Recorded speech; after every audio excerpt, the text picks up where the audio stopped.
Muy buenas noches, bienvenidos a La Gradona en Popular Televisión, en esta jornada de viernes que pues, nos toca la previa del Racing Eibar, partido que se va a jugar el domingo a las 4:15 de la tarde, no es el mejor horario, coge ahí además en un domingo ahí con el aperitivo, pero es la hora elegida por la Liga de Fútbol Profesional, así que a las 4:15 de la tarde les vamos a contar toda la última hora de los dos equipos, la rueda de prensa de los dos entrenadores que ha tenido lugar este mediodía, las posibles alineaciones, en fin, lo que es y lo que habitualmente hacemos los viernes. Hoy no tenemos tertulia, hoy tenemos entrevista, al igual que la semana pasada. Pues teníamos como protagonista a Piru, al campurriano, al reinosano. Hoy tenemos entrevista, luego les cuento más datos, en la Bahía de Santander, con un entrenador, no futbolista. Ahí les voy dando alguna pista. Así que hoy no hay tertulia, pero sí entrevista y además creo que tiene mucho contenido, creo que les va a gustar mucho y creo que van a conocer a un personaje seguramente diferente al que se sentaba en los banquillos y que tendrían ustedes pues, una idea preconcebida, yo creo que más diferente de la que en esa entrevista nos ofrece. Dicho esto, vamos con lo que es la última hora del Racing, que ha tenido una semana pues bastante tranquila, con todos los internacionales que ya llegaron para jugar ante el Burgos, con, eso sí, la baja de Clément Michelin, que no se ha recuperado, y con la baja que va a tener que cubrir de uno de los titulares, José Alberto, porque Maguette Gueye vio la cartulina quinta ante el Burgos y no va a ser evidentemente de la partida, tiene un partido de sanción.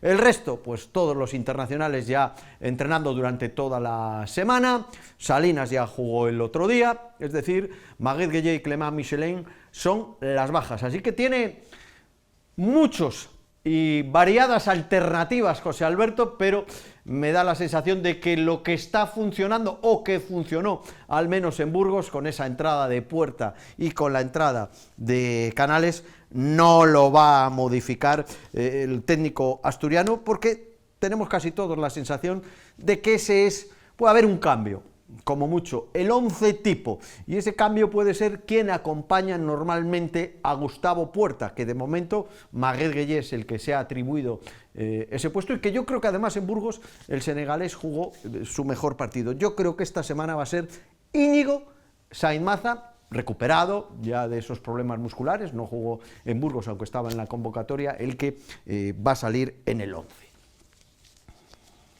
O sea que una semana tranquila, una semana en la que el equipo disfruta de ese coliderato con la Unión Deportiva Las Palmas y con el Deportivo de La Coruña. Vamos con el técnico, que ha hablado hoy de ese partido ante el Eibar. El Eibar es un equipo que está con los mismos puntos que el descenso, el cuarto clasificado por la cola, que es el Andorra, un equipo que luego hablaremos de él, es Dr. Jekyll y Mr. Hyde, fuera de casa después de la Real B, que no ha puntuado, es el peor equipo, 2 empates y 5 derrotas, pero Ipurúa saca sus partidos, salvo el último. Y ha hablado del Eibar, ha hablado de la amplitud de plantilla que tiene y de que es una de las plantillas, la segunda más joven de la categoría, ojo a ese dato, al menos la última jornada en cuanto al 11 titular, y ha hablado, y por ahí empezamos, de la polémica arbitral del otro día, la polémica con Ramis, cuando Ramis le llama necio por entender que habla de los árbitros cuando le parece y que cuando igual cae cara no quiere hablar José Alberto de los árbitros. Ha querido también José Alberto salir al paso y esto es lo que ha dicho en esa rueda de prensa. Y el otro día lo único que quería era hablar del futbolístico porque creo que el equipo había hecho un gran partido. Entonces, para eso están los vídeos que hace el CT ahora, que creo que son magníficos, creo que es una iniciativa extraordinaria por parte de la Federación para aclarar las jugadas en las que haya dudas y todo el mundo tenga claro el porqué de las cosas. Pero aquí cada uno juega las cartas como quiere y lo hemos visto en otras temporadas, lo estamos viendo en esta y yo diré lo que me apetezca en cada momento como he hecho siempre. con el máximo respeto a todo el mundo, como decía anteriormente. Sí, pero son de esos partidos que pierdes y te quedas muchas veces con la sensación de decir, no sé cómo he perdido, ¿no? Porque creo que ha sido un acoso y derribo lo del otro día. O sea, han hecho multitud de centros, han tenido situaciones para haber marcado. Bueno, y en una situación aislada pues se ponen 1-2 y ya no son capaces de darle la vuelta al marcador, ¿no? Creo que el Eibar es un equipo muy bien armado, con una identidad muy clara, con una línea. Me gusta mucho la labor de Beñat, es un entrenador que no conocía hasta que ha llegado a Eibar y creo que está desempeñando un gran trabajo y en una línea ascendente. Y bueno, creo que tiene grandes jugadores. Es un partido muy exigente para nosotros y un partido realmente difícil.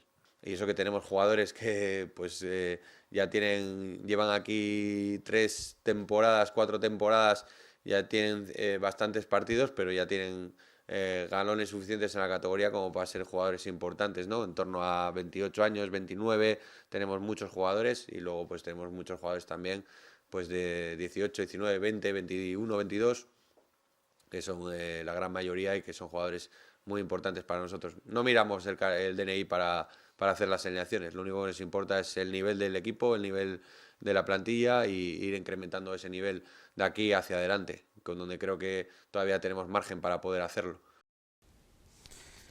Esto viene a cuenta de que el partido ante el Burgos, el Racing, después de la Real Sociedad, el equipo en cuanto al 11 titular más joven en esa jornada. Dicho esto, ya lo dijimos el viernes pasado, evidentemente José Alberto opina cuando quiere y como quiere y que cada uno juega sus cartas, pero es cierto que no puedes estar cuando te conviene criticando la actuación arbitral y cuando no te conviene decir que el comité ya evalúa y dice lo que tiene que decir. Al menos yo creo que ahí hay que ser pues o una cosa o la otra, ¿no? Y luego se equivocó Ramis. Ramis no puede faltarle el respeto a José Alberto. Puede decir las cosas de otra manera, que no le gusta que un entrenador, si le cae cara, hable bien de los árbitros, y si le cae cara, Cruz hable mal. Pero faltar al respeto, yo creo que Ramis se equivocó. Dicho esto, equipo, alineación para el domingo, pues yo creo que la tenemos todos clara, la misma que en Burgos, salvo el cambio obligado de Maguet, con Ezquieta en portería, Mantilla lateral derecho, Pablo Ramón y Javi Castro como centrales, Jorge Salinas en el lateral izquierdo, los 4 son centrales. O sea, que en ese sentido, Salinas y Mantilla refuerzan aunque jueguen los laterales. Por delante de ellos, Puerta, apostamos por Íñigo Sainz Maza y no por el chaval, por Sergio Martínez, que es la otra alternativa. O bueno, puede ser Sangali, pero Sangali no está entrando de momento mucho en los planes de José Alberto. Por delante de ellos, Pello, a la izquierda jugaría Íñigo Vicente, a la derecha Andrés y...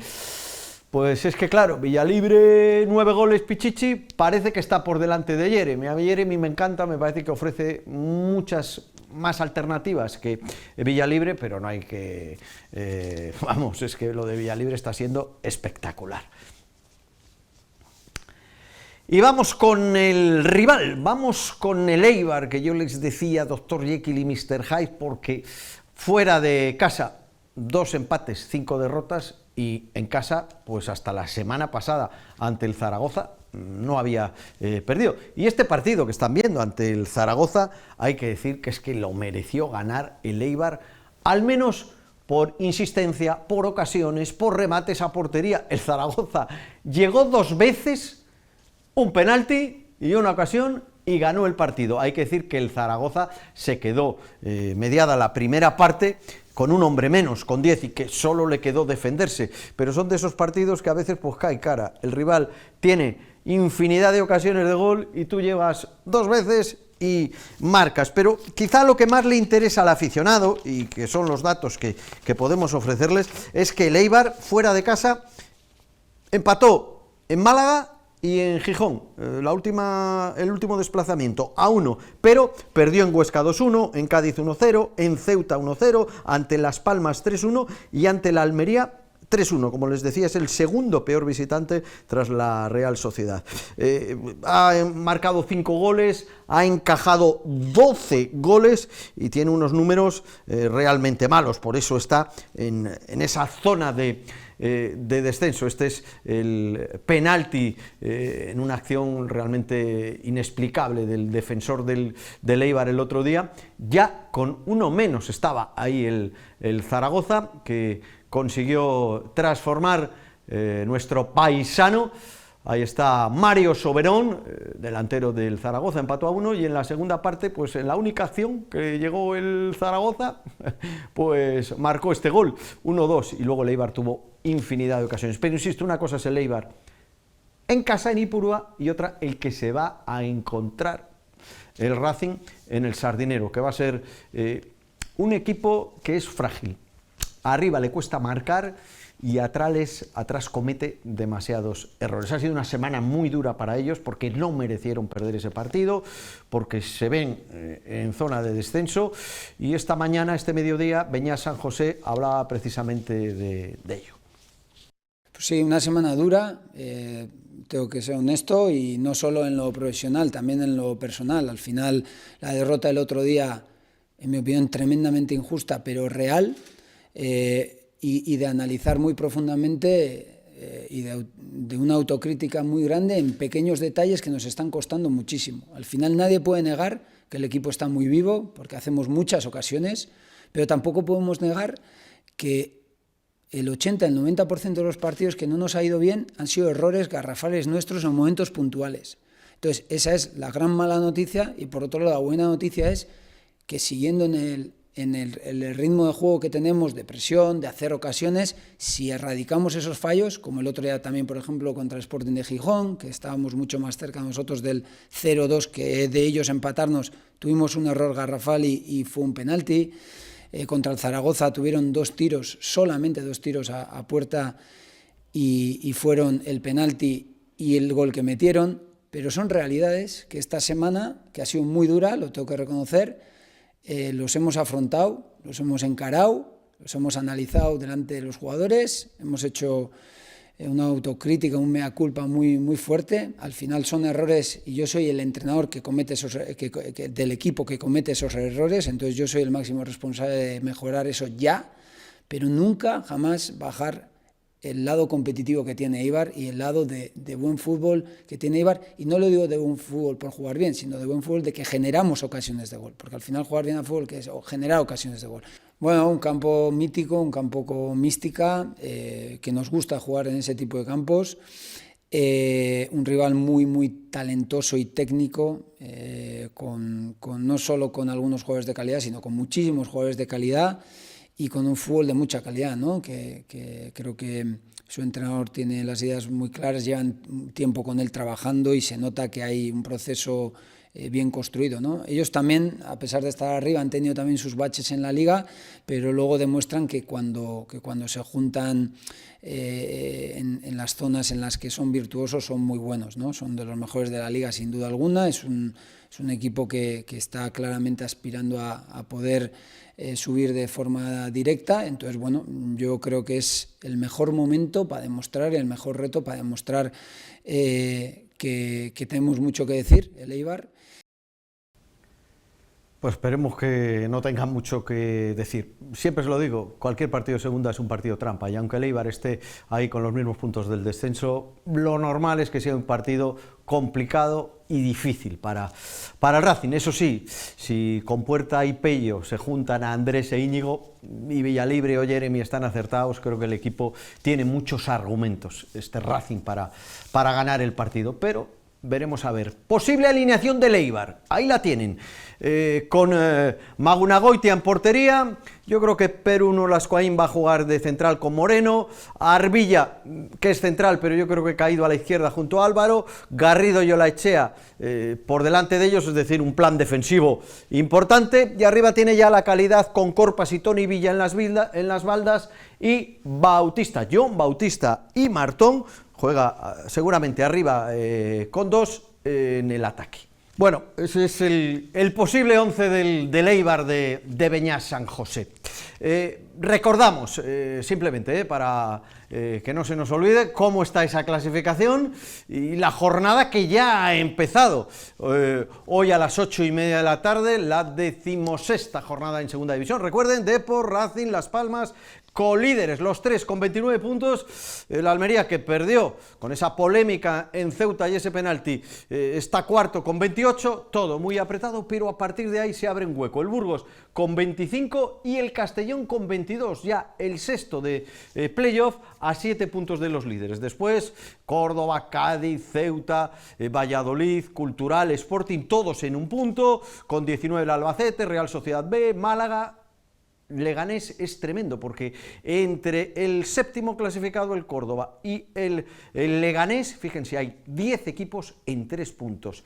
El Huesca también con 18, y ya en descenso el rival del Racing, el Eibar, junto al Andorra, 17, 16 el Granada, con 12 cierran Mirandés y Real Zaragoza. Y recuerden que desde las 8:30 de la tarde se está jugando en el Molinón Sporting Andorra, con el cambio de entrenador en el Andorra. Para mañana sábado, Ceuta, Burgos, Cultural, Granada, Almería, Huesca, Albacete, Depor y Valladolid, Málaga. El domingo, además de ese Racing Eibar, abrirá la jornada a las 2 de la tarde Zaragoza, Leganés, y ya más tarde Mirandés, Real Sociedad B, Córdoba, Cádiz y Castellón, Unión Deportiva Las Palmas. Y al margen de todo esto que les estamos contando, de la previa, de esta última hora del Racing Eibar, nos vamos a detener en algo que yo creo que les va a interesar y mucho, porque es de esas publicaciones que uno va a tener para el recuerdo para siempre. Una labor además ingente de muchos años, de un compañero, de un periodista de la cadena SER en Valencia, Carlos Martínez, y dirán ustedes, pero Pedro, ¿vas a ir a Valencia? Alguien muy vinculado con el Racing, que tiene el Racing en el pecho, que lo lleva y haciendo racinguismo ahí en Valencia desde hace muchísimos años. Pues bien, ha recopilado todos los cromos del Racing y ya está publicado. Están viendo esa publicación que ya está publicada y que nos la va a explicar el propio Carlos Martínez, compañero de la cadena SER en Valencia, al que ya saludamos. Don Carlos, buenas noches. Hola, don Pedro, ¿qué tal? Qué ilusión me hace verte también después de tantos años, porque hemos compartido muchísimas tardes de carrusel, muchísimos programas de SER Deportivos, durante muchísimos años cuando estábamos en primera y me llamabas cada vez que el Valencia jugaba en Santander, o que el Racing venía aquí a Valencia a jugar, o cuando el Levante también coincidió con el Racing en primera. Yo entraba siempre en SER Deportivos para reconocer mi racinguismo, por supuesto que sí, algo que aquí en Valencia no podía decir, pero allí contigo lo decía siempre, claro. Explícale un poco a la gente, porque la gente que escucha la radio, que escucha evidentemente el carrusel y la SER, Carlos Martínez lo vinculan al Valencia Club de Fútbol o en su momento al Levante, en fin. ¿Por qué esa vinculación de Carlos Martínez al Racing? Antes de hablar de esa publicación. Básicamente porque yo nací en Santander, porque soy cántabro y porque desde que tengo uso de razón soy racinguista. Así que el amor por el Racing lo llevo en mi corazón desde muy pequeñito, así que aunque lleve muchísimos años aquí viviendo en Valencia, desde el año 83 llevo viviendo ya, pues son 40 y pico años aquí en Valencia, pero da igual. La tierruca tira. Racinguista. Nací en Santander, nací en el Hospital de Valdecilla, así que soy cántabro y racinguista hasta la médula y hasta la muerte. Bueno, así que por eso mi amor por el Racing, porque lo llevo muy, muy dentro, claro. Estamos viendo imágenes ya de ese libro, de una elaboración. Estamos viendo, pues fíjate, ahora estamos viendo imágenes del año 79 de aquella temporada. Explícanos un poco esa recopilación de cromos que has hecho precisamente desde esos años, ¿no? Sí, mira, esto se me empieza a ocurrir cuando la última vez que bajamos. En el año 2012 es cuando abandonamos la primera división hasta esta temporada que vamos a volver, pero en ese momento bajamos consecutivamente de primera a segunda y de segunda a segunda B, y en ese momento ya intuía yo que la travesía por el desierto iba a ser larga, como así ha sido, y entonces se me ocurrió, digo, pues mira, para los nostálgicos como yo, que echamos de menos la primera división, voy a recopilar todos los cromos que ha tenido el Racing a lo largo de todas las temporadas en Primera División, desde el año 1973, que es cuando la editorial Ediciones empieza a comercializar los cromos. Había cromos antiguamente en los años 50, los años 60, pero editoriales que ya desaparecieron. Ediciones empieza en los años 70 y dura hasta nuestros días, porque luego la adquiere Panini, que es la actual, y hasta el día de hoy. En ese momento digo, pues voy a intentarlo, voy a intentar recopilar todos los cromos del Racing, no solamente para recopilarlos y ponerlos en un álbum, sino para crear un libro en el que además de los cromos, de todos los cromos de la historia del club, pues aparezcan, como aparece en el libro, datos de cada uno de los jugadores, de cada una de las temporadas, de los partidos del Racing en cada temporada, los goleadores del Racing en cada temporada. Yo creo que es un libro recopilatorio muy completo, un libro de coleccionista y que yo creo que le está gustando ya a los racinguistas que lo van adquiriendo. La verdad es que el feedback que estoy teniendo con ellos es espectacular, Pedro. Y espero que después de esta entrevista mucho más, pero vamos por partes, porque has dicho en primera división, o sea, lo que has recopilado tiene que ver con la primera división porque entiendo que Ediciones no hacía cromos de segunda. No, y Panini tampoco hasta la temporada pasada. La temporada pasada es cuando empieza a innovar, acaba de sacar ahora la edición de los cromos de la segunda división, que también están teniendo una acogida brutal por Santander fundamentalmente. El año pasado es cuando deciden sacar cromos de segunda división, pero hasta el año pasado no existían, así que en el libro aparecen todos los cromos de primera división porque los años en los que estábamos en segunda o en categorías más abajo no teníamos cromos del Racing. Bueno, el que nos está viendo ahora, Carlos, ¿qué tiene que hacer para ese libro que estamos viendo, con todas esas temporadas desde hace más de 50 años, poderlo tener en casa ya como historia del Racing? Bueno, pues lo que están haciendo ya varios racinguistas, seguro que después de esta entrevista y gracias a tu ayuda, Pedro, muchísimos más. He creado mi propia página web, esto me lo he currado yo todo, básicamente, aunque he llegado a un acuerdo ahora con el Racing para que próximamente y de cara a las fiestas navideñas el libro está, porque tiene ya licencia oficial del Racing, en la tienda oficial del club y próximamente estará. De momento solamente se puede adquirir a través de mi página web, que es racingcromoacromo.com. Ahí entran y aparecen los 3 formatos disponibles del libro, porque lo tengo en tapa dura, que es el más chulo, el que se está viendo en el vídeo, que es una joya para mí de coleccionista. Está también el formato en tapa blanda, que es un poco más barato, por 29,95. Y luego incluso, pues para los que lo quieran llevar en el móvil constantemente y en cualquier momento, en cualquier situación, aquí tengo este cromo del Racing o esta temporada del Racing en base a los cromos, pues también hay un formato digital, un formato ebook, muy asequible a 9,95, que también se puede adquirir. Así que son 3 formatos y en esta página web www.racingcromoacromo.com se puede adquirir el libro. Si no, me imagino que si en esa tienda del Racing en muy breve tiempo va a estar disponible físicamente ya el libro, aunque ahora ya con las diferentes mensajerías en apenas 24 horas te llega el libro, puede ser un regalo perfecto para las Navidades. Yo ahí ya lo aconsejo para cualquier racinguista, porque realmente tener todas las temporadas del Racing en Primera División desde año 73, que es el año después del Racing de los bigotes, Santa María de la Fuente, Chichón, Espíldora, Sistiaga y demás. Muchos entran en esa temporada, esa temporada. Claro. Mira, todos los que has dicho, Pedro, están aquí en la primera temporada, que tengo aquí el libro. La primera es la 73-74, Santa María, Chinchón, Portu, Espíldora, Santi de la Fuente, Grande, Barba, Aitor Aguirre, Sebas, Pedro Amado y Arrieta son los cromos de esa temporada del Racing. Claro, y además cada uno de ellos con su particular ficha de cada jugador, lo que hizo el Racing esa temporada, con sus resultados, etcétera, etcétera. Creo que es algo que para estas Navidades sería un regalo extraordinario. Si ya tienen ansias, pues Racing Cromo, acromo.com. Ahí lo tienen, gracias a Carlos Martínez, que me imagino, y con esto termino, Carlos, es televisión, no es radio, y vamos muy justitos de tiempo, no va a terminar aquí. Entre otras cosas porque esperamos que el Racing ascienda este año a primera y ahí habrá que empezar a sacar ediciones posteriores, ¿no?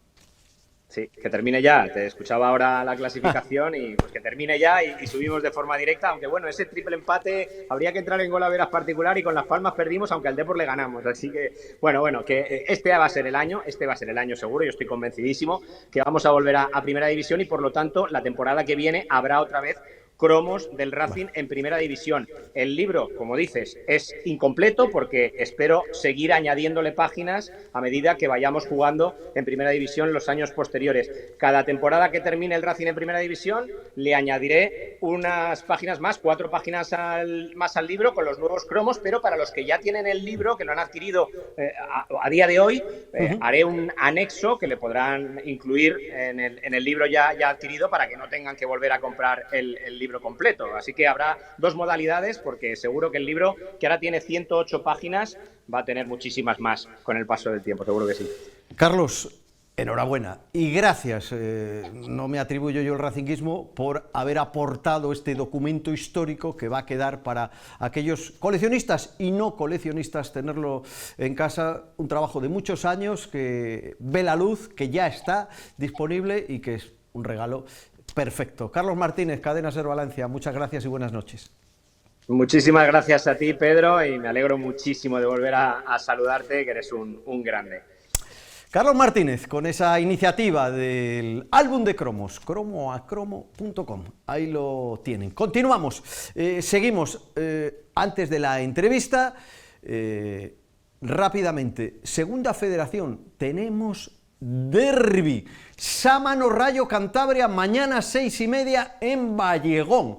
Ojo al partido, el derbi, el único que pueda haber, porque ya saben que este año, desgraciadamente en Segunda Federación, con los descensos de Escobedo, Gimnástica del año pasado, pues ha quedado el ascenso del Sámano, que ahí está, pues intentando hacerlo lo mejor que puede, con 9 puntos en descenso, y el Rayo, que ya ganó por fin un partido, está en promoción con 11. Pero si se quieren acercar mañana a Vallegón, a las 6:30, Sámano Rayo Cantabria.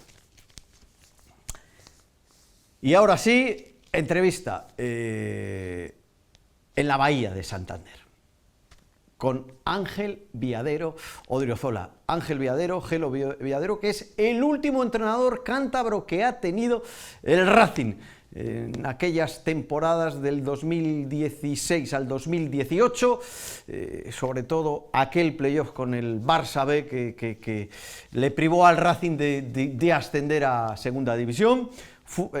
Y es, en la actualidad, el último entrenador cántabro. Con él hemos charlado de muchísimas cosas ahí, en el lugar que ha elegido. Ya saben que siempre eligen ese lugar nuestros entrevistados. Ahora nos dirá, y le escucharán, el porqué en la Bahía de Santander.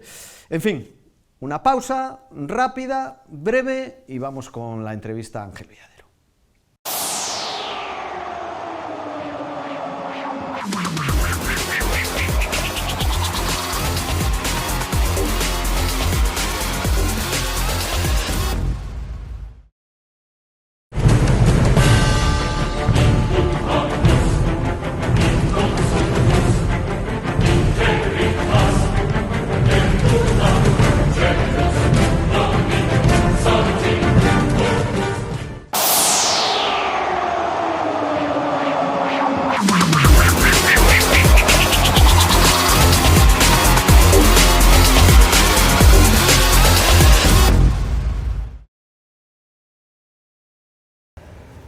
Pues aquí estamos, buenas a todos y saludos desde otro lugar que ha elegido el invitado, que es extraordinario, un entorno incomparable, o sea, una maravilla. Y eso que hoy no tenemos ese sol que le hace todavía ser más esplendoroso, pero hay más días en Santander como el que tenemos hoy, que normalmente cuando aparece el sol y demás. ¿Y por qué ha elegido nuestro invitado hoy este lugar? Pues ahora se lo preguntamos. El último entrenador cántabro del Racing, que se sentó en ese banquillo en los campos de Sport, Ángel Viadero. Ángel, muy buenas, Gelo. Muy buenas, encantado de estar contigo. Fíjate, tenemos que poner un poco abrigo, pero... Pero es una maravilla. Es que mira qué entorno, ¿no? Estás viendo aquí, bueno, pues lo que es la Bahía de Santander, enfrente de esto la zona Trasmerana, al Puntal, y luego detrás tienes ahí los picos nevados, todo nevado, además ahí se ve el sol encima hoy, es una maravilla. Nuestra bahía es increíble. Y yo ¿no? me imagino, Gelo, que has escogido este lugar porque tú eres de aquí al lado, de Canalejas. Bajabais de Canalejas aquí a Bueno, la Fenómeno no existía, ¿para qué nos vamos a engañar? Aquí había otra cosa, piedras y demás.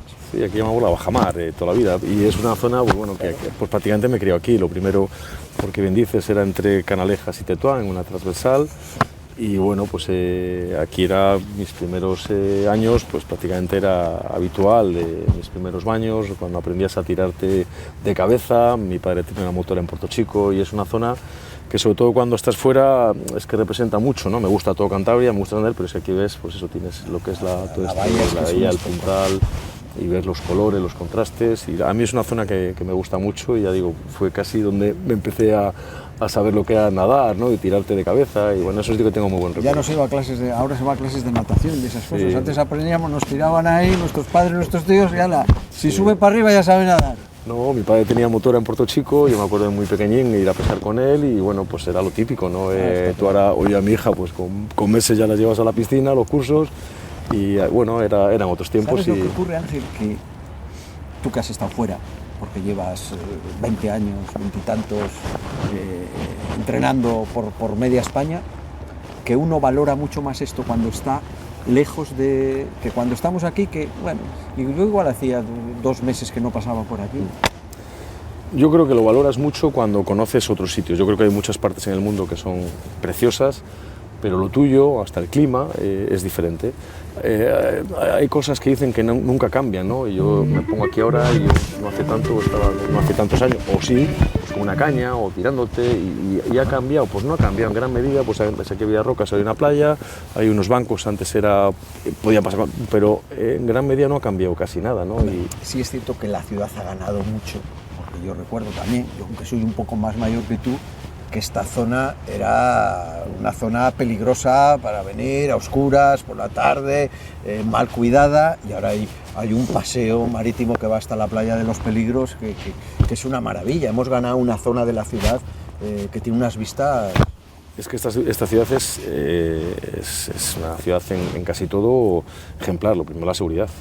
Puedes viajar por ahí hoy en día, y en muchísimos sitios, por gracia de España, son ciudades con más peligro. Aquí yo por lo menos no tengo la sensación, y luego es una ciudad que lo esencial no ha cambiado, pero sí que se ha mejorado, ¿no? Y es, como bien dices, esta es una ruta ahora mismo pues para cualquier edad y cualquier hora para pasear, ¿no? Y es una zona que desde luego es de envidiar. Es tu zona, porque tú pescas todavía, ¿no? Es una de tus pasiones, ¿no? Igual la gente no lo sabe, pero... Sí, yo es que desde muy pequeño empecé a pescar con mi padre, tío, tenía motora, sé lo que salía a pescar cachones, es lo que es ir a pescar peces.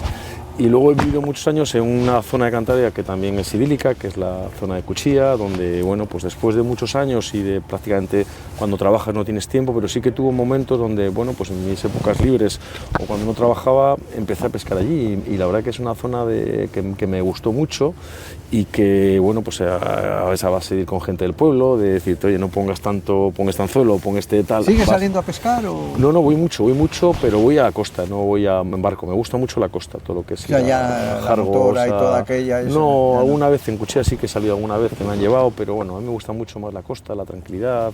¿Te relaja? Sí, no, aparte que me gusta y disfruto, y voy a los acantilados y... Pero hay que echar muchas horas ahí, ¿eh? Claro, es que yo creo que nada en la vida... dicen que el que pesca es el que está, ¿no? Y que hoy no hay marea, bueno, pues el que pesca aunque no haya marea y va con frecuencia suele pescar más que el que solo va a las puntas, ¿no? Hay que meter horas como en todo, pero yo disfruto mucho, y en mis tiempos de ocio es una de mis grandes pero tienes aficiones. Pocos tiempos, porque estás todo el día o viendo fútbol o entrenando, ¿eh? Bueno, pero ahora estoy más liberado. Cuando estoy en casa sí que trato de que el tiempo que tengo sin trabajar, trato de hacerlo de calidad, principalmente para mi familia o para mi gente cercana, y luego también esos tiempos que uno necesita también para sacar para él mismo, ¿no? Yo creo que es una de las cosas que además cuando estás fuera más echas de menos, ¿no? Estar con mi familia, con mis amigos, pero luego sí que en muchos sitios, a ver cuando cojo la caña, cuando llegue a Cantabria, bueno, pues es una de mis aficiones y me encanta. Dices más liberado ahora, pero hasta hace 6 meses entrenando en el Sestao, por ejemplo. Quiero decir que llevas un poco tiempo ya libre, ¿no? Sí, la verdad que, bueno, los últimos años más o menos he tenido cierta regularidad, pero sí que es verdad que desde que acabamos en Sestao, luego fui a la India, que fui a acabar la temporada en el estadio de un amigo, y desde que volví acabar la liga en la India, pues hasta ahora no, pues bueno, sin hacer nada. La verdad que bueno, sí que es verdad que al principio vienes con ganas de descansar, de desconectar de la familia, pero Bueno, ¿Ya te está pasa picando un el gusanillo? tiempo, ¿Ya necesitas otra vez el vestuario? Pues sí, la verdad que sí, sobre todo, aunque el fútbol sí que lo mantienes, lo estoy viendo los fines de semana, lo veo también con un poco más de, bueno, más de aficionado, ¿no? Y me gusta ver el fútbol también, no tanto análisis, voy al Racing y disfruto como un enano, pero sí es verdad que luego ya a la semana, bueno, aunque no paro porque tengo tareas y con mucho gusto, pero sí que es verdad que, bueno, pues echas un poco de menos lo que es el día a día de tu trabajo. ¿Y de dónde te viene? Vamos a volver ahí a Canalejas Tetuán. ¿De dónde te viene el amor por el fútbol? Te iba a decir, me imagino que como jugador, como todos, hasta que uno ve que el nivel del futbolista, pues tú tuviste una lesión de rodilla, tibia, peroné, no recuerdo lo que fue. Ligamento cruzado. Cruzado. Bueno, yo creo que como a todos, yo mis primeros recuerdos del balón es en los escolapios, con mis amigos del colegio, de salir a los recreos. Yo me acuerdo que, bueno, pues me acuerdo en los Pinares con mi padre, con mi difunto padre, las primeras veces con un balón, en los Pinares, cuesta arriba. Sí. Me recuerdo mucho, yo vivía justo detrás de lo que era el antiguo Bar Serrano, Hombre, que era Bar Serrano. una zona muy típica, y del Bar Serrano a mi casa, que era cuesta abajo, que había igual pues 50, 60 metros de jugar partidos cuesta arriba, cuesta abajo. Pero además las cuestas esas de Canalejas, Con mochilas, con tal, no había tanto coche como ahora, pero bueno, yo desde muy pequeñín creo que mi vida la asociado al balón. Me ha permitido además jugar en muchos sitios, lo mismo pues bajamos a la pista de Tetuán, que juegan los Colapios, que jugamos en San Martín. ¿Y el gusanillo de entrenar? Es que yo eso yo creo que es una cosa que me apareció en la vida. Yo, así como jugar, tengo clarísimo que me gustaba siempre, que si yo ahora con las rodillas mejor me gustaría jugar, pero yo creo que el jugar es algo que llevas dentro, que lo descubres, que sueñas, y lo de entrenar fue una cosa circunstancial, fue porque tuve que dejar de jugar, porque en aquella época tampoco creo que hubiera tenido gran recorrido futbolístico como jugador, pero sí que es verdad que a mí me ha gustado mucho jugar, y entonces con 19 años me operé, me puse una prótesis de fibra de carbono que ahora me ha dado unos problemas gordos y tuve unas consecuencias. En aquella época me dijeron prácticamente que tenía que dejarlo, como así fue, pero bueno, hasta los 26, 27, 28 años todavía 19 jugaba. años que te digan, aunque tú ya sabes que igual no vas a llegar a ser profesional o tal, pero sí para jugar en el fútbol regional, como hemos hecho mucho, tuvo que ser doloroso a alguien que le gustaba jugar al fútbol, que a los 19 años te digan, pues mira chico, se acabó el fútbol. ¿Sabes lo que pasa? Sí que fue duro porque me rompió un poco todos mis esquemas, es el deporte que más me gustaba hacer, aunque sí que practica otros, pero sí que es verdad que de la lesión a la operación casi pasó un año, porque en aquella época no había resonancias, no se detectaba tan claro, tenía buena masa muscular y se fue retrasando, no eran los plazos de hoy en día, que a la semana pasó operado. Pues perdí mucha masa muscular, prácticamente tu cabeza también te va, bueno, pues... y luego cuando me operé, sí que es verdad que me costó muchísimo la recuperación, casi otro año y pico sin llegar a recuperar al 100% la masa muscular, pero era una prótesis de carbono, una fibra de carbono que te hacía un cordón, pues las rodillas me iba para todos lados, además yo era diestro, pero bueno, al final, pues sí que mis pachangas, incluso sin operar, jugaba, me acuerdo que si yo te he visto jugar, yo jugaba alguna contigo. En la playa, jugué pero acá, ya tal, con esa pero claro, tenía muchas limitaciones, tampoco era muy pero sí que era de jugar bien, de tratar de jugar... Eras técnico. Bueno, sí, pero bueno, también si había que dar alguna pata también la daba cuando estaba bien. Pero sobre todo, lo que sí, claro, ya me limitó mucho y traté de alargarlo todo lo que he podido. Lo que pasa es que si los años ya me limitaba más y ya, bueno, pues iba... Y yo creo que ahí, cuando tú, pues bueno, ya ves esa imposibilidad, la figura de José Antonio Saro es una figura importante, porque Saro está en la estructura del Racing, es el director deportivo, está metido en el Racing, y pues a través de esa amistad que tienes con Masi, el hijo de Saro, con José y demás, yo creo que te introduce un poco en el Racing y luego allí con Santi, ¿no? Esa es tu, digamos... Básicamente historia, ¿no? así es. Yo, bueno, primero empiezo en los Colapios, que es donde había jugado hasta el último año que me llama Santi para jugar en el juvenil Racing.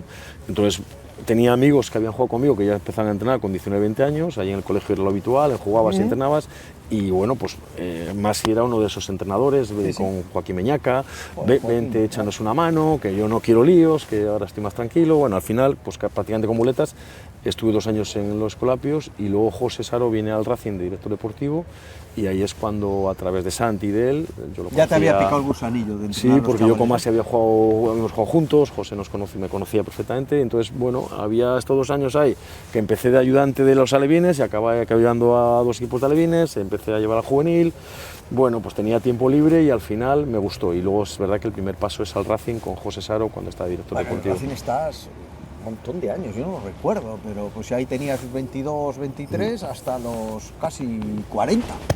Sí, he estado, creo que desde que empiezo hasta que salgo del Racing a Ponferrada, 17 años seguidos. Desde el Alevín, que era... Empecé en el Cadete B, que era el más pequeño que había, porque la estructura... No había Alevín. Sí, se estuvo el Racing aquí, pues está también en un proceso muy malo, y empecé en ese equipo Cadete B, que era el más pequeño, luego ya vino Santi al segundo año, y Santi, pues bueno, me fue bajando de equipos cuando empezaron a ampliar... Dices, esto me va bajando y esto va malo. Sí, pero bueno, yo tenía, mira, una cosa que tuve muy buena, que yo creo que empecé, cuando juegas crees que sabes todo, cuando empiezas a entrenar dices, nada, lo que yo, tal, luego no tiene nada que ver. Y el primer año de los Colapios, a la gente que dirigió el club, mira, tengo que sacar el título de entrenador, porque yo, claro, pretendo que mis jugadores alevines rematen, que yo centro muy bien todavía, un balón desde 15, 20, 30 metros con la cabeza, y no lo hacen. Yo sí, pero yo no puede ser... No vale lo que me han dicho a mí o... Claro, tú no tenías el título no, de entrenador. pero lo saco, el primer año lo saco con 21 años, nada más el primer año que empiezo a entrenar veo que tengo que sacarlo, porque me veo un ignorante atrevido y no me gustaba ser así. Sí, sí. Y yo recuerdo en esa época, y esto lo podemos decir tranquilamente, porque este señor tiene mucha relación con esas cámaras que tenemos aquí montadas con Carlos Bustillo y con la televisión, porque en aquella época en la que él empieza aquello como un hobby, entrenar en el Cadete B o en el Alevín o en el infantil del Racing, claro, hay que comer, no tal. Y aparece en Telecabarga, también porque José Antonio Saro estaba allí, y empiezas allí a hacer cosas de reportero en Telecabarga, sí, o haciendo cosas allí relacionadas con el mundo del fútbol. Esa es la magia de la vida, ¿no? Al final, bueno, creo que y cuando uno es joven, y es una cosa que siempre digo, y ahora lo digo mucho a mi hija, que la vida a veces te da sorpresas continuamente, pero hay que estar preparado para que te den sorpresa. A mí, si en aquella época me dicen que iba a estar tantos años entrenando, que he conocido otros países, que he estado entrenando en primera división en Marruecos, o que he ido a la India, en aquella época ni por asomo, ¿no? Pero en aquella época surge también, yo en aquella época trabajaba en una empresa, entrenaba, me estaba sacando los títulos, y aparece por José Saro, que estaba con puestos en Telecabarga, oye, que buscan, hay alguien que... No era una cuestión económica, pero sí que hablé con Santi, que Santi me bajó de categoría, pero yo creo que lo hizo porque me bajó a las épocas, a las generaciones de Jonathan Valle, me fue bajando continuamente, y con el tiempo luego te das cuenta. Para mí Santi ha sido una de las personas también más influyentes en todo, aparte de la sensibilidad y conocimiento que tenía del juego, ¿no? Y de las personas. A mí ha sido una persona muy, muy importante para mí, con José Saro, quizá de las más importantes a nivel futbolístico y personal. Sí. Entonces hablé con él, oye, me surge esta opción, dice, pues oye, si quieres ser entrenador, creo que vas a ver una parte que va a ser fundamental en el futuro de cualquier entrenador, cualquier deportista.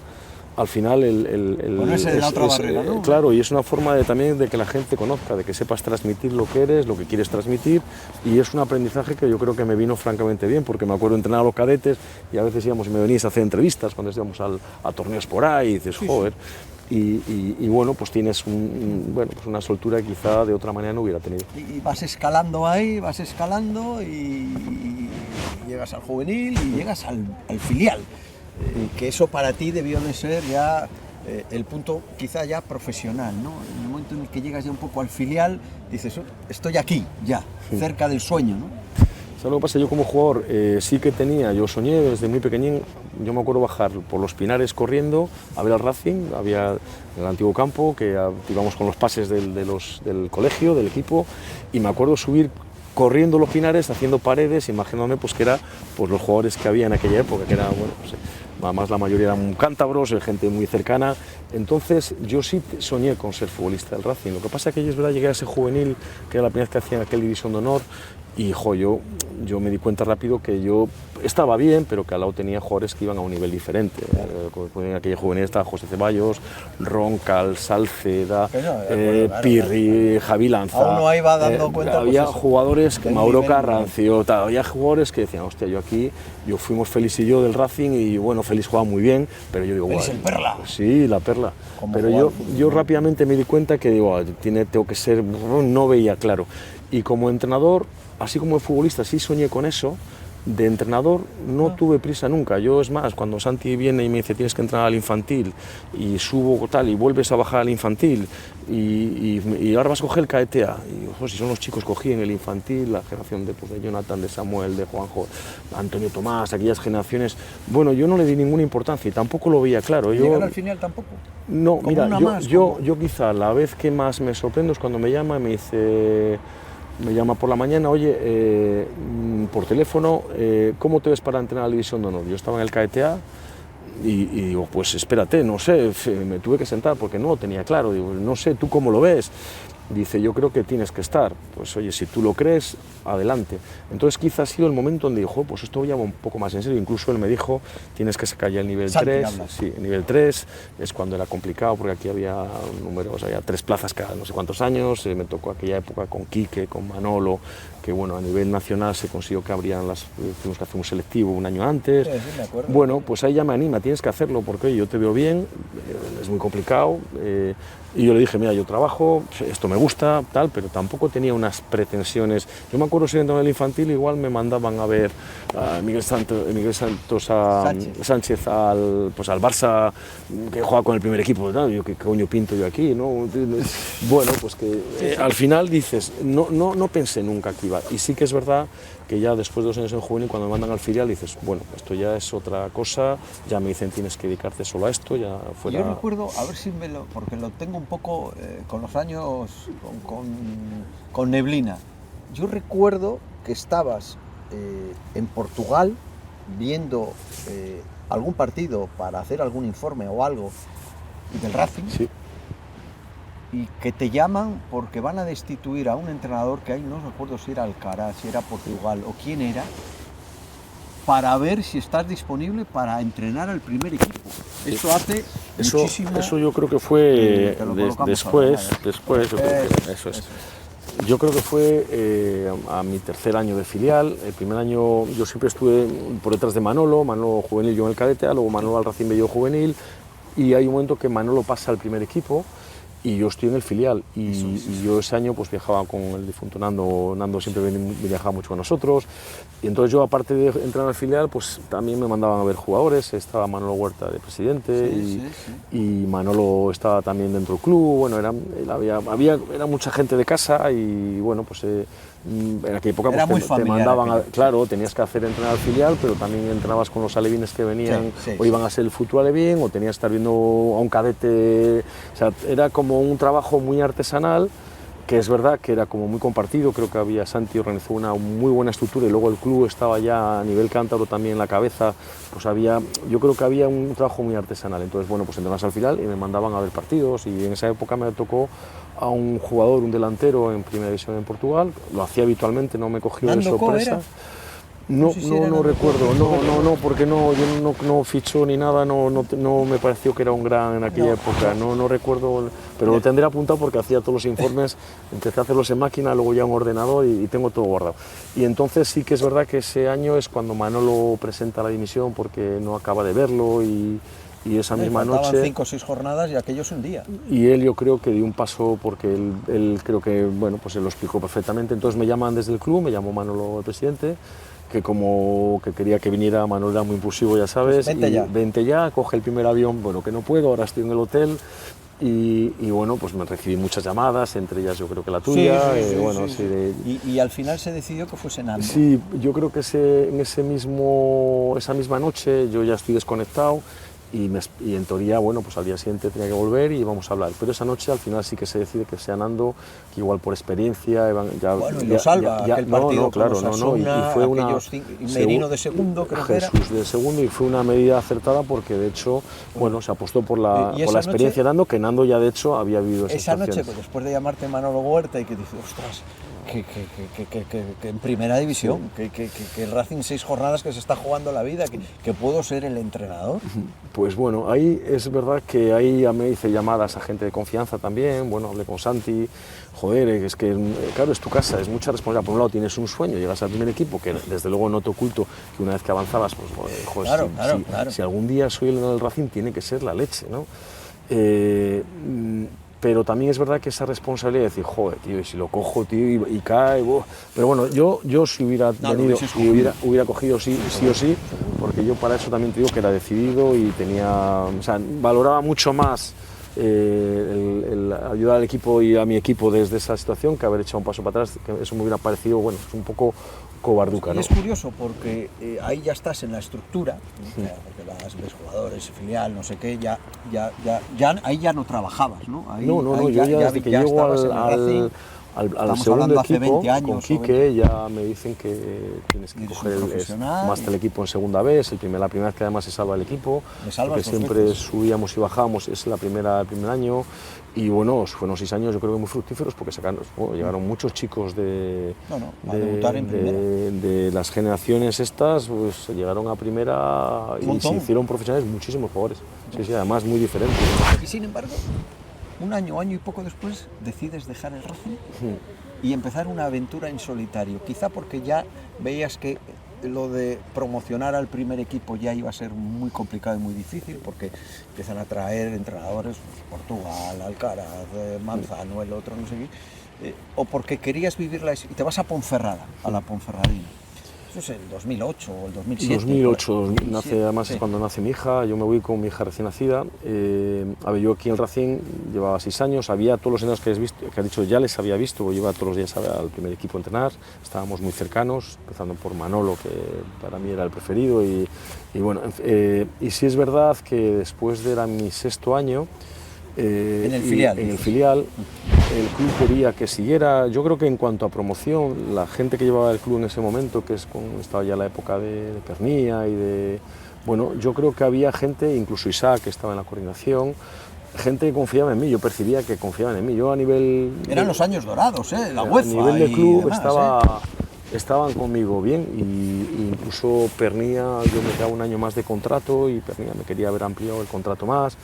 Pero hay un momento que hay algunos cambios en el club que a mí, pues bueno, también me dejan ya en un momento, pues es cuando sale Santi también, bueno, se hace una nueva coordinación, y bueno, yo también entendí que había trabajado muy a gusto hasta ese momento y que probablemente tenía que intentar. Para mí hubiera sido más cómodo quedarme, porque mi hija recién nacida, me daban 1, 2, 3 años los que yo y les pedí por favor que me liberaran, entonces me libero sin nada, voy al mercado sin nada, tenía una opción. ¿No tenías ninguna...? Tenía una opción de un equipo canario en aquella época, que era un equipo de Playas de Jandía, tenía una propuesta, pero todavía no había nada cerrado.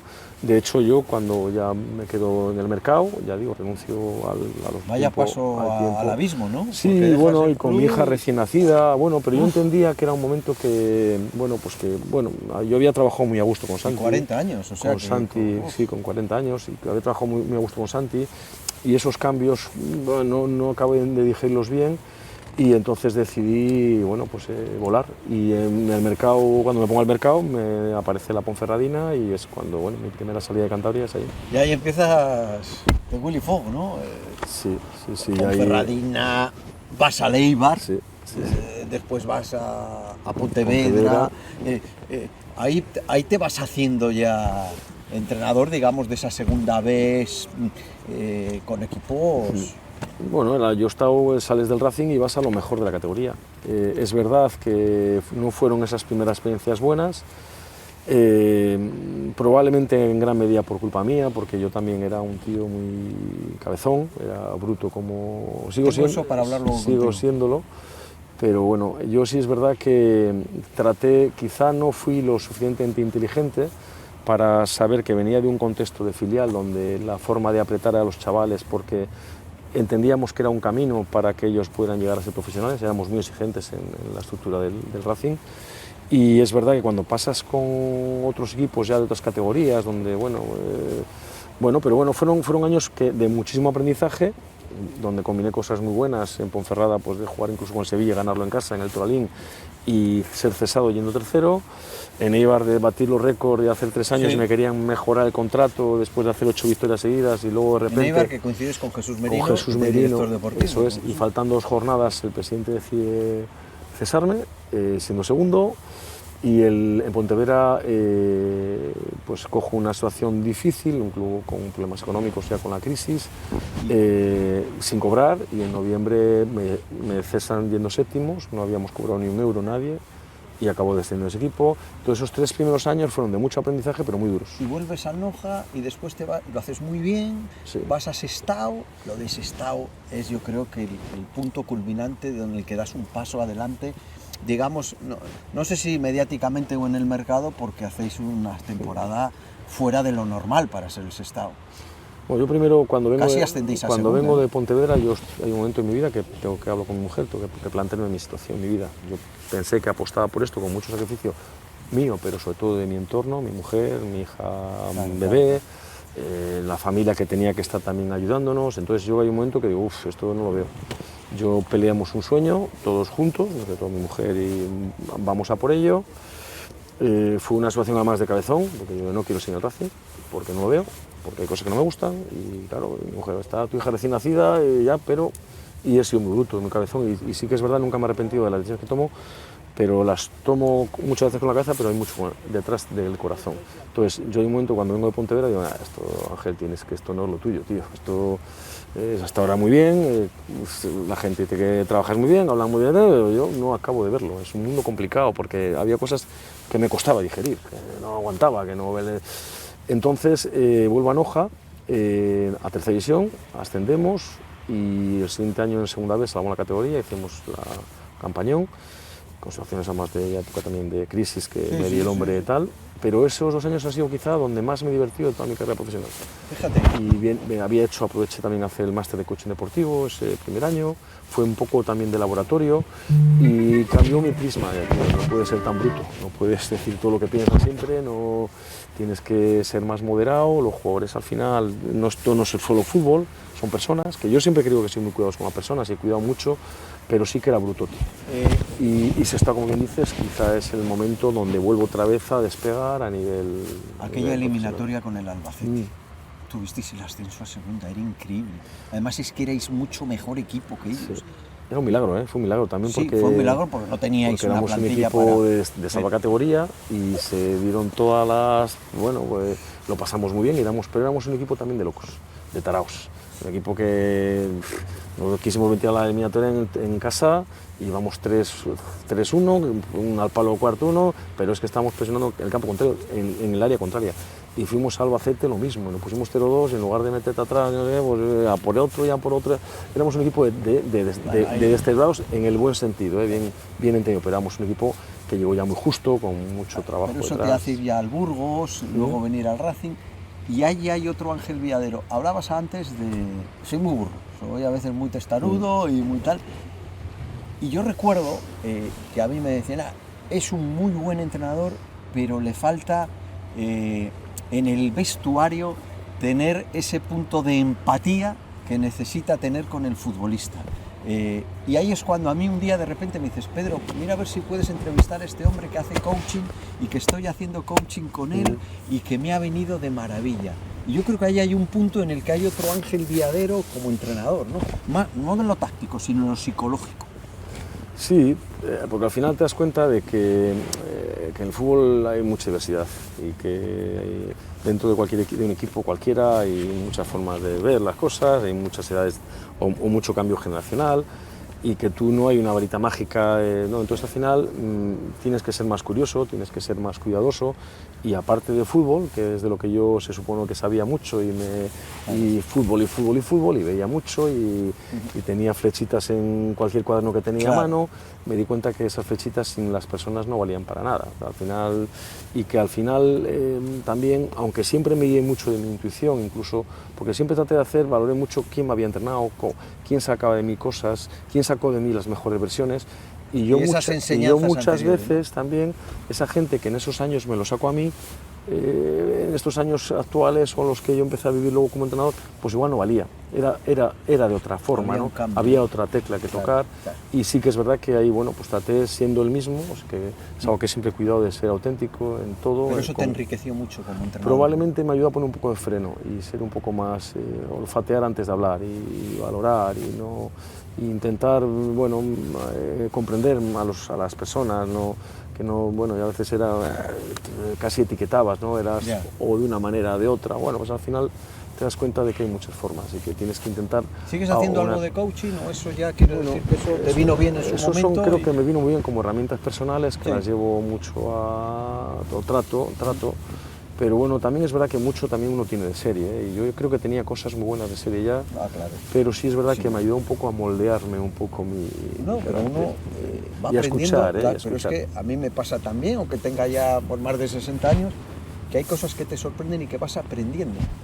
La capacidad de poder aprender sin creer que lo sabes todo. Sí. Y esa yo creo que es fundamental. A mí una de las que más que tal fue el escuchar. Yo llegaba a la caseta y preguntaba a uno, bueno, ¿tú cómo lo has visto? ¿Qué tal? Y a la primera palabra ya le estaba interrumpiendo. Entonces, ¿qué coño pregunto? ¿No? Lo mismo que iba a casa y, buenos días, ¿qué tal estás? Ni te contestan, porque la siguiente palabra la pregunta va a ser ¿qué hay para comer? ¿No? ¿Para qué me preguntas qué tal estoy si no te interesa? Entonces, eso sí que me vino bien. ¿Te impactó? Sí, empecé, bueno, pues cuando preguntaba a un jugador me gustaba escuchar su opinión. Y bueno, pues aunque hubiera cosas que no compartía, las escuchaba y luego, bueno... Y de repente en el Burgos, temporadón espectacular, y llega el Racing. Sí. ¿Cómo es ese momento en el que de repente te llama, creo que era Manolo Higuera? Manolo, sí. Pues es que no recuerdo el año, hace 8, 9... Sí, por ahí, por ahí, es no que recuerdo. sí, yo tampoco soy muy malo. 2016, 17, por ahí. Te dije la del 2008 el primer año porque es el año que nace mi y de hija. repente estás en Burgos haciendo una temporada fantástica, segunda vez, y te llama Manolo Higuera. Sí. Pero ahora ya te llama para que entrenes al Racing. Ya no es una opción o no sé qué. Tú ya mucho más maduro, ese momento lo tienes que tener grabado. Sí, porque además, bueno, yo como no tengo, nos une una muy buena relación de hace muchos años, pero claro, yo estoy en Burgos, que hice las dos facetas, fui director deportivo y entrenador, y en enero me renuevan. Yo no tenía claro, pero bueno, venga, tal, y renuevas con una penalización que teníamos en aquella época. Sí. Entonces, yo en Burgos estaba bien porque estaba siempre cerca, yo pude momentos de haber estado mucho más lejos, pero los primeros años de la vida de mi hija procuré, incluso después de ese estado, tuve opciones de haber elevado la categoría, pero por estar cerca sí que es verdad y que a veces tomas decisiones con el corazón en lugar de haberlo tomado de otra manera. Pero en Burgos yo estoy renovado desde enero del año anterior y claro, acaba la temporada y recibes esa llamada. Lo primero que me viene, te acumulan en la cabeza muchas ideas. Lo primero que es el equipo de tu tierra, que te llaman para el Racing, pues como loco, pero a ver cómo deshago lo que tengo que deshacer aquí, que no era nada fácil. Y es verdad que fueron unos días muy duros, difíciles. Pero lo debías de tener muy claro, porque era tu sueño. O sea, hombre, claro. Tantos años de familia ahí, de Pontevedra, de Eibar, de Sestao, de lo otro, de no sé qué, y de repente... Sí, pero creo que fue un momento clave también que todavía no habíamos empezado a armarlo, el futuro de Burgos. Si yo en ese momento hubiera ya hecho movimientos, probablemente me hubiera costado mucho porque hubiera entendido que no era el momento. Nunca me ha gustado escapar de ningún lado. Entonces yo en ese caso hablé con el presidente, que tenía muy buena relación con el de Burgos, digo, mira, no hemos empezado, me has visto trabajar todo el año, creo que dejo todo en muy buenas circunstancias y por supuesto que hubo que, pero sí que es verdad que se llama de Manolo. Y 2 años en el Racing y la espinita de no poder ascender, ¿verdad? Y por la responsabilidad además que tuviste de tenerlo tan cerca y de que el club estaba en unos momentos, claro, no es lo de ahora, en unos momentos de miseria económica, ¿para qué nos vamos a engañar? Y de históricamente tener que estar donde tenías que estar, y ahí hay mucha presión y mucha tensión. Y aquella eliminatoria con el Barça... Fueron duros, más duro el segundo que el primero, porque el primero cuando vienes ya sabes a lo que vienes, bueno, pues de hacer lo que hacías en Burgos, de hacer prácticamente una plantilla nueva con muy poco dinero.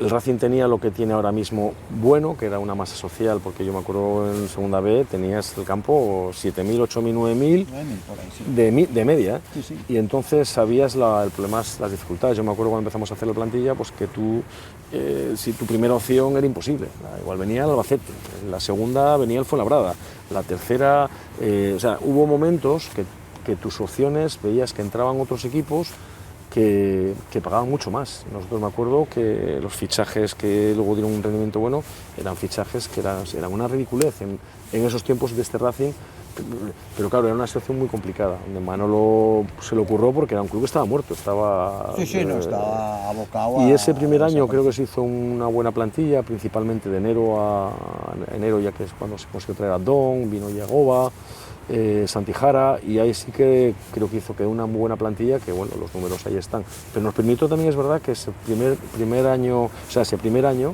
hasta enero, de tener que tirar de muchos chicos de la casa que tuvieron muchos minutos. En ese momento es cuando debuta Sergio, que el otro día le vi con el Granada y me hizo mucha ilusión verle en el campo. Entonces, bueno, fueron momentos duros, difíciles, y en tu casa, claro, y de mucha responsabilidad. Aquella eliminatoria del Barça B, ¿no? Que se queda ahí que al final es la que se te queda ahí como diciendo que cerquita lo tuvimos, porque ahí para ti también podía haber sido un espaldarazo absoluto, ¿no? Bueno, yo... Egoístamente hablando, digo, ¿no? Lo que pasa es que eso igual lo hubiera pensado en otro sitio, pero aquí teníamos tantas ganas todos de ascender, porque sabíamos la importancia, lo que suponía ascender para el club, porque no tanto para los... pero para el club era vital. Era Entonces, vida o muerte. Si no el quedarnos ahí a ese pasito con el Barcelona, con aquel Barcelona también hay que decir, pues sí que es verdad que fue un... Bueno, el segundo ya el equipo ya no jugaba tan bien, ya no le faltaban cosas, no arrancó bien y ahí lo pasaste mal. Yo lo pasé muy mal en el tramo final, al no ascender. Tuve un tiempo que valoramos qué hacer. Manolo desde el club querían que había que seguir. Yo recuerdo que se decía, es que es muy defensivo Gelo Viadero y que se necesita que sea un equipo más ofensivo. Sí. Y no sé qué. Hubo un debate sobre eso. Sí. Eso yo creo que fue también un gran problema que yo ahí quizá debiera haber... Bueno, pero claro, el tiempo nunca sabes, ¿no? Pero sí es verdad que al final se trató de... A ver, el primer año creo que éramos un equipo con unas características de mercado muy austeras, pero conseguimos armar un equipo. Yo siempre pongo un ejemplo, yo creo que los mejores equipos son cuando todo el mundo va, el engranaje todo va para que facilite o que se facilite el rendimiento óptimo del mayor número de jugadores posible.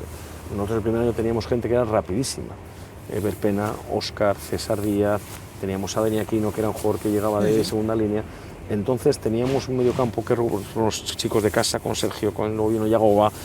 Tú eras un equipo que recuperaba y de 3 pases estabas con 30 metros a la espalda de esos defensas para que estos Eber, los César, los Óscar tenías un perfil de jugadores para jugar a la contra. Entonces creo que se armó un equipo con unas características muy concretas, de una idea de juego muy concreta que le venía muy bien a aquella plantilla. Y el segundo año creo que se intentó o dotar al equipo de otros argumentos, pero al final no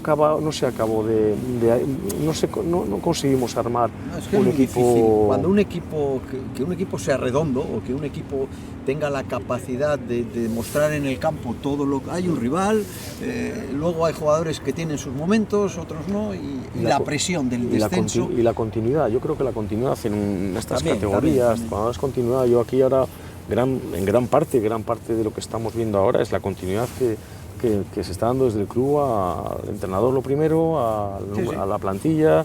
Claro, si ahora estamos viendo, por ejemplo, para mí uno de los jugadores que me encanta verle, aparte de Salinas, que es quizá el joven que más ha irrumpido, pero tú ves a Jeremy ahora mismo es el mejor jugador o de lo mejorcito de la categoría. Sin duda. Y dices, es que esos tiempos hay que vivirlos. Igual, si la decisión en aquellas épocas que era todo tan cortoplacista, yo creo que la estabilidad es clave. Pero claro, la estabilidad te llega cuando seguramente no tengas tanta presión. Claro, como ahora. Pero no, es que tú tampoco pudiste mantener a muchos jugadores de aquel año, ¿eh? A Don vino el Mallorca y se le llevó, por ejemplo, ¿no? Y a Don, mira dónde ha acabado, ¿no? Y había, claro, jugadores que en el mercado tú tenías una plaza, una ciudad increíble, pero la parte económica no era buena. ¿Y el cese, Ángel, cómo te llega? ¿Le ves venir, no le ves venir? ¿Lo aceptas, no lo aceptas? ¿Cómo te llegas? Yo creo que al final he aceptado siempre toda la decisión. Lo mismo que cuando te contratan, pues encantado. Además es una cosa que suelo hacer, cada vez que firmo un contrato nuevo, digo, seguramente esta persona con la que me voy a dar la mano ahora me va a echar, ¿no? Entonces, bueno, al final el equipo, la verdad que iba tercero. Estábamos siendo muy regulares, la verdad que la liga no estaba tampoco estaba reñida, pero sí que nosotros no éramos regulares, no éramos todos los regulares que habíamos sido el año anterior. Y es verdad que siendo tercero me acuerdo empatar en casa y me comunican desde el club que, bueno, que había que buscar una solución y nada, aceptar, poner, bueno, todo, facilitar todo para que, bueno, como hice y sin más, vamos. ¿Pasarías días mal? Bueno, para mí ha sido quizá, de hecho estuve un año prácticamente sin entrenar. Salir a lo mismo que entrenar en el equipo de tu tierra es una ilusión grande, es una responsabilidad grandísima. Pasé bueno, pues yo vivía en Cuchilla en aquella época, que también es verdad que estaba un poco liberado, pero bueno, ya no solo, es una cosa que para lo bueno y para lo malo, cuando estás en casa, no solo para ti, sino también para todo tu entorno, ¿no? La gente la gente cercana. Entonces sí que es verdad que estuve un año sin entrenar, porque acabé, bueno, pues tocado. Sí, hay que decirlo así. ¿Dolido con alguien o...? No, sinceramente no, creo que fue una cosa que entendí que era así y no.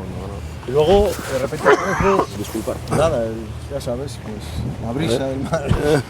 Que apareces en Marruecos. Sí. ¿Cómo es eso? ¿Cómo es aquello de ir a Marruecos? Bueno, yo cuando salgo de aquí estoy un año que prácticamente, bueno, sin entrenar. Además con muy poca, me quedé en el pueblo, me cambié el equipo de pesca nuevo. Tuve opciones para entrenar y además ese año me salieron bastantes opciones. Y no. Tanto para empezar como para mitad de año y no tenía ganas, ni tenía energía, ni me veía, claro, no estaba bien, la verdad. Entonces, a la siguiente temporada me aparece la opción de ir a Marruecos. El director deportivo era español, me había conocido trabajando y... Era Tetuán, ¿no? Era Tetuán, primera división. Porque tenemos una referencia del fútbol marroquí pero allí se vive el fútbol de una manera una locura. Brutal y sus campos se llenan y bueno, una locura, ¿no? A ver, no fue fácil la decisión porque me acuerdo que, pues claro, preguntas, Marruecos es un país desconocido, o cuando has viajado a Marrakech, la gente que haya viajado. No, pero ahora, el fútbol... ahora tenemos, hace 6 años de esto, era diferente, porque ahora tenemos un concepto del fútbol marroquí diferente al que teníamos hace 6 años. No tiene nada que ver porque la selección ahora lo valoramos. Walid está mirando lo que están haciendo, no solo el primer equipo, sino luego la sub-21. La sub-21 y demás. Pero el país era complicado, claro, yo iba a la aventura, luego pues llamas y algún español que estuvo, te cuentan, ten cuidado, a mí me acojonaron, tengo que decirlo así, yo las horas... ¿Vas con la familia o no? No, voy solo. Ahí sí que no arriesgas. Pero las horas posteriores a la oferta, claro, tú preguntas y te llaman, y ten cuidado con esto, aquí puede pasar esto, y claro, vas con muchas dudas y con miedo, porque no es lo mismo ir de turista una semana o 2 semanas que... Y luego hay que decir que para mí la experiencia fue brutal a todos los efectos, culturalmente, a nivel futbolístico. Creo que los jugadores me recordaban muchas cosas que vivíamos aquí hace 30 años. O sea, estaban ese acostumbrados de evolución que están teniendo a chillar, no sé qué, y ellos lo valoraron mucho, la verdad. ¿Volverías a Marruecos? Sin duda. ¿No has tenido ofertas para volver? Joder, me ha te ha dado. Es que el frío de la... El frío, ¿vale? El frío. Ya no tienes 8 o 9 años para tirarte aquí a un cole. Volvería, sí he tenido tuve opciones, la verdad que fue una pena porque me cogió la pandemia, pero luego volví a Tánger también de segundo entrenador, estuvimos acabando el campeonato, estuve en medias en Melilla. O sea, que volverías. Sin ninguna duda. Luego has estado en Lleida un par de años, Lleida está como está, sí. Has vuelto, has estado, es lo último que has estado, en la India, hasta hace unos meses, ¿no? Sí, allí... Pues hemos recorrido... En Lleida estuve a gusto también. Lleida fueron 2 años, año y medio, cogimos el equipo en descenso, salvamos muy bien y el segundo año fue un año... Me recordó un poco a Santander, porque muy buenas condiciones de trabajo, un estadio extraordinario. Sí, claro. Y cuando llegué había 500 y nos fuimos con 12.000. En el campo. Jugando muy bien, bueno, la verdad que fue un año divertido. ¿Y ahora qué? ¿Estás esperando algo que llegue? Pues ahora... ahora pescar. Ahora esperar, bueno, pues abiertos a todo. También es verdad que cada vez cuesta más salir de casa y cada vez que salgo procuro verlo bien. Como te hagan un proyecto que haga tilín, ahí vas. Sin duda, porque bueno, vivimos los proyectos, pero con los años los proyectos también es verdad que has tenido tantos. Quiero algo serio y que me merezca la pena para hacer de casa. Entonces, bueno, que vea buenas condiciones de trabajo. 50 y tantos años, o sea, que estás en un momento como entrenador. Pero que vea buenas condiciones de trabajo, que vea que, bueno, que merece la pena, no ir por ir. Pues Ángel, casi un placer charlar contigo y sobre todo que la gente conozca a este Ángel Viadero, que igual ya desde que dejó de entrenar a Racing, pues igual ha pasado a una segunda fila, pero que ahí yo creo que estás en tu mejor momento como entrenador en cuanto a la madurez de la experiencia pasada para aportar a un equipo, a un proyecto, ¿no? Toda esa sapiencia y toda esa experiencia que nos has contado ahora, pues seguramente es cuando uno dice, ojo, ahora es cuando yo me siento realmente capacitado y maduro para dar lo máximo que pueda dar. Bueno, yo creo que, a ver, yo tengo 56 años, es verdad que vas teniendo esas cosas que dices tú, también es verdad que vas perdiendo algo de energía, o que no eres aquel Ángel con la energía que tenía igual cuando era más joven, que es lógico, pero también es verdad que es un mundo muy complicado, es un mundo muy competitivo, donde cada vez están entrando en escena entrenadores más jóvenes, que lo hacen francamente bien. Es un mundo muy complicado, muy competitivo, pero sí es verdad que yo tengo, o por lo menos así me siento, ¿no? Creo que tengo todavía muy buena edad, que me encuentro bien, que a nivel, creo que una cosa que tiene este deporte o esta profesión, que has vivido muchos años con gente joven, con gente deportista, y quieras o no, o te mantienes ágil de aquí, claro, o es complicado, ¿no? Yo me encuentro bien, la verdad que me encuentro con ganas, pero como digo, tiene que ser algo que vea que me merece la pena, que pueda entrar en buenas condiciones, que... O sea, ¿al Racing le ves? Todos los días me lo estoy pasando muy bien. Qué cambio, también, el espectáculo, la fiesta del campo, no de lo que pasa, lo que pasa en el estadio. Pero que también lo que pasa en el campo, yo creo que al final, yo ya en mi época de entrenador del Racing, es que también yo ya disfrutaba mucho, porque ya era cuando estaba la Garadona, fue un año que claro, la gente veía que el club se iba tal y se sumó.